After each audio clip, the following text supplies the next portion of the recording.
తిరుపతి జిల్లాలో టీకాఫ్ ఆధ్వర్యంలో vision IT 3.0 tech summit జరిగింది. ఈ సమ్మిట్లో తిరుపతి ఎమ్మెల్యే అరణి శ్రీనివాసులు, చంద్రగిరి ఎమ్మెల్యే పులివర్తి నాని, శ్రీకాళహస్తి ఎమ్మెల్యే బొజ్జుల సుధీర్ రెడ్డి తదితరులు పాల్గొన్నారు. తిరుపతి విద్యా కేంద్రంగా ఉండటమే కాక 3-5 స్టార్ హోటల్స్ ఉండటంతో పాటు ఆధునిక వసతులతో బస్టాండ్ ఏర్పాటు కానుందని ఎమ్మెల్యే అరణి శ్రీనివాసులు చెప్పారు. రైల్వే స్టేషన్ ఆధునీకరణ పనులు వేగవంతంగా జరుగుతున్నాయని, రేణిగుంట విమానాశ్రయం ఉండటంతో ఐటీ పరిశ్రమల ఏర్పాటుకు అనుకూలంగా ఉందని ఆయన చెప్పారు. తిరుపతి ఐటీ హబ్గా మారితే స్థానిక యువతకు ఉపాధి కల్పన జరుగుతుందన్నారు. ఒక ఐటీ కారిడార్గా, ఒక ఐటీ హబ్గా తయారు చేయాలనే ఒక ముఖ్య ఉద్దేశంతో ఐటీ నిపుణులకు కావాల్సిన సదుపాయాలన్నింటినీ కూడా తిరుపతి జిల్లాలో ఉన్న ఎమ్మెల్యేలందరూ కూడా కలిసి గౌరవ ముఖ్యమంత్రి నారా చంద్రబాబు నాయుడు గారు, అదేవిధంగా ఐటీ మంత్రి యువ నాయకుడు నారా లోకేష్ గారు, అదేవిధంగా పవన్ కళ్యాణ్ గారు తిరుపతి పట్టణాన్ని, తిరుపతి జిల్లాను అభివృద్ధి చేయాలనే ఒక దృక్పథంతో ముగ్గురి ఆశీస్సులతో ఐటీ నిపుణులకు కావాల్సిన సహకారాలన్నీ అందిస్తామనేసి, వాళ్ళకి ఏ అనుమతులు కావాలన్నా ఫాస్ట్ ట్రాక్లో పెట్టి తొందరగా అప్రూవల్ తీపిస్తామనేసి, ఇక్కడ తిరుపతి గ్రేటర్ రాయలసీమలో అనువుగా ఉంది. ఇక్కడ కావాల్సిన వనరులు, వసతులు బాగున్నాయి, ఇన్ఫ్రాస్ట్రక్చర్స్ బాగా చేసుకోవచ్చు. ఇటు చెన్నై, ఇటు బెంగళూరు, ఇటు హైదరాబాద్, ఇటు విజయవాడ సెంట్రల్ ప్లేస్ మంచి హబ్గా ఉంది. కారిడార్, ఇండస్ట్రియల్ కారిడార్కు ప్లస్ ఐటీ హబ్కు అనువైన ప్రదేశం ఇక్కడ చేయాలనేసి మేమందరూ కూడా కోరడం జరిగింది. ఖచ్చితంగా కూడా ఇక్కడ కోరుతుంది.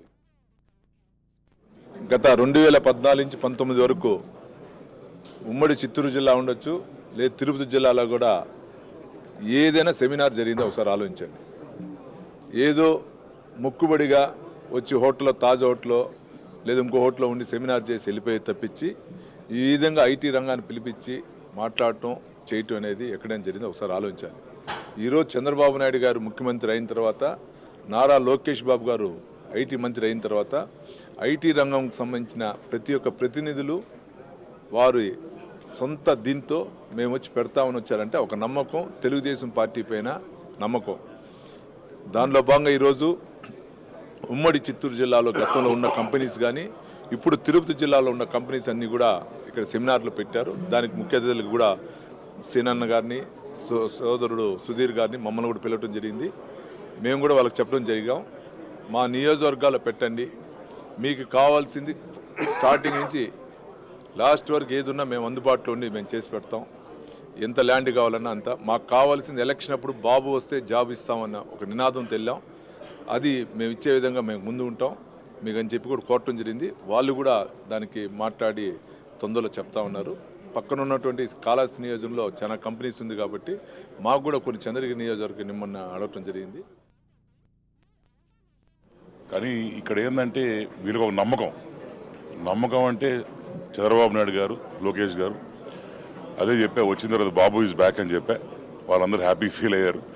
ఎందుకంటే పోయిన గవర్నమెంట్కి ఈ గవర్నమెంట్కి iPhone 5కి iPhone 15 కొంచెం తేడా ఉంది. కాబట్టి the way we work, the way we deliver is different level. బ్రహ్మాండంగా పనిచేస్తామని చెప్పి కూడా చెప్పడం జరిగింది. బాబు గారు అంటే ఒక నమ్మకం. కాబట్టి ఈరోజు కాళహస్తి ఎమ్మెల్యేగా నేను ఒక బ్రిడ్జ్లాగా, వారధిలాగా ఉండి మరి గవర్నమెంట్కి, ఇటు ఈ కంపెనీస్కి ఏమేమి ఇబ్బందులు ఉన్నాయో అవన్నీ చూసుకుంటూ, అలానే వాళ్ళకి ఏమేమి మరి ల్యాండ్ కావాలన్నా, లేకుంటే వాటర్ కావాలన్నా, ఎలక్ట్రిసిటీ కావాలన్నా, ఎనీ డెవలప్మెంట్ కావాలన్నా, అక్కడ వాళ్ళకి ఒకవేళ ఏమైనా పొలిటికల్గా ఇబ్బంది ఉన్నా, లేకుంటే అక్కడ లోకల్గా ఏమైనా ఇబ్బంది ఉన్నా మొత్తం చూసుకుంటూ తప్పకుండా వాళ్ళకి అన్ని విధాలుగా ఒక ఎమ్మెల్యేగా ఒక రెస్పాన్సిబుల్గా ఫీల్ అయ్యి, అలాగే నేను చెప్పాను వాళ్ళకి, నాకు అన్ని కంపెనీస్ అన్నీ మా కాన్స్టిట్యూన్సీ కావాలని చెప్పి. ఎందుకంటే మాకు అన్న తిరుపతికి దానన్న కొన్ని చదరికి తీసిపోదాన్ని ట్రై చేస్తున్నారు. But still no, it's a competitive market. ఎందుకంటే మేము ముగ్గురం కూడా అన్నదమ్ముల్లా ఉంటాం కాబట్టి మేమందరం కూడా it's healthy thing between all three or four constituencies. తప్పకుండా మేమందరం కూడా మేము ప్రయత్నాలు చేస్తూనే ఉంటాం మా కాన్స్టిట్యున్సీకి మంచి కంపెనీలు రావాలని చెప్పి.